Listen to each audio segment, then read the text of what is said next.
buhay. Masarap, fresh ang kinakain. Yun lang, ganun lang.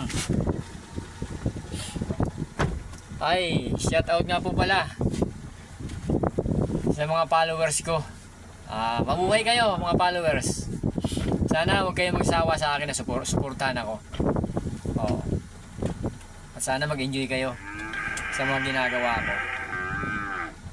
Pasensya na kung minsan ang inyong lingkod ay hindi masyadong nakakapag vlog dahil sa sobrang dami ng aking ginagawa, guys.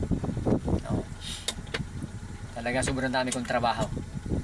Madaming obligasyon sa pamilya.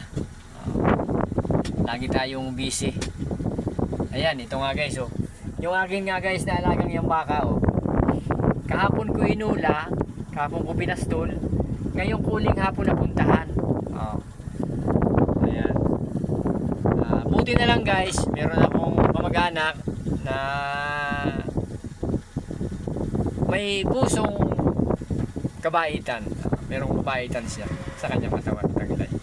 Kaya yung pinagmamalasakitan niya pag hindi ko naula. Yun lang guys, at maraming salamat.